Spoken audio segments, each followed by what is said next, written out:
Hey everyone, welcome to Hanging with Uncle. I'm Gene, and let's get started. So, today's topic is an interesting one. It's one that's very rarely taught and is kind of very important that I think we all need to pay attention to. And that's the Coal Wars. And the Coal Wars happened in West Virginia, Logan and Mingo counties, and lasted for about 4 years. The biggest probably and ugliest battle was that of Blair Mountain. And but let's get to the crux of what this was.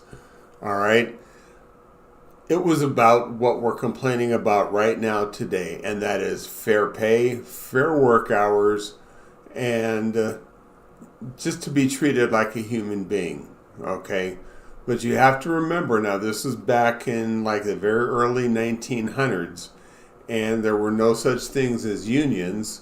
So the rich guy, the owner of the mine, controlled everything, and there were no laws in place for the workers. So it was a very brutal thing, and people wound up dead, which is what started the Coal Wars. Now, again, the Coal Wars were about rights. They wanted to unionize for things like better pay, fair work hours, getting kids out of the mine they belong in school, not in a coal mine polluting their lungs with coal dust during their developmental stages. So that's what this kind of stood for. And the rich were like, sorry, this coal is your plantation. Get in there and work it and do what I say. And we have to remember that this ended not very peacefully because eventually the president called in the National Guard to quell this, and the union workers were defeated. But why is that? It's because it's the rich versus the poor. Plain and simple. Okay? Number one, you had about 13,000 union workers against a couple of thousand law enforcement or deputized personnel that were trying to get these miners off the property. And it wasn't happening. It ended very bloody. And but remember, so the mayor of the town, who runs the police, if they even have a police force, he can contract with the sheriff to have the sheriff patrol that jurisdiction to meet his law enforcement needs. Now, the mayor and the sheriff are elected officials, so they get their money from these mine owners who tell them to jump and how high. And if they don't, well, guess what? They get unelected, excuse me, or maybe they meet an accident of some kind till one of their lackeys is elected in. And these same donors that own the coal mines also donate to the President of the United States, because big money is at the heart of all this, and it's that will be done, which is why the National Guard was called in to quell this at the behest of the rich guys versus the poor guys. Now, I want to take a second to kind of push back a little bit against this one term, and that's the term redneck.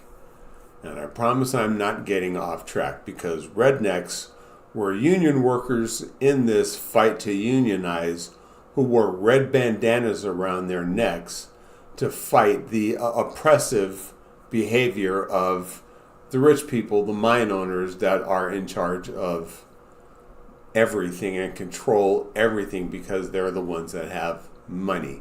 So let's give a shout out to rednecks. I don't know how it devolved into some political ignorance of people that are supposed to be uneducated. But, that's not where rednecks came from. If it weren't for rednecks, we would not have unions right now. And although that Battle of the Coal Mountains was defeated, the fight continued. It just continued in the ballot box and in the courtroom to have unions have the right to be formed, which is when President FDR was in office. So you want your country back, go back and take it. Fight for it. West Virginia is also probably the state that has the largest voter unturnout rate in the country. And, because they think government has let them down. Remember, you are the government. Exercise your voice and put the candidate in office who's going to meet the needs of you and not the rich people. And that's really, narrowing it down and dumbing it down. But I'd love to know what you think. Please leave your thoughts in the comment section below. And if you like this content, as always, don't forget the big three: subscribe, like, and hit that notification bell so you don't miss when new information gets put out. So that's all I have for today. I'm Gene. Thank you for hanging with Uncle. And remember, always be kind to one another and treat each other the way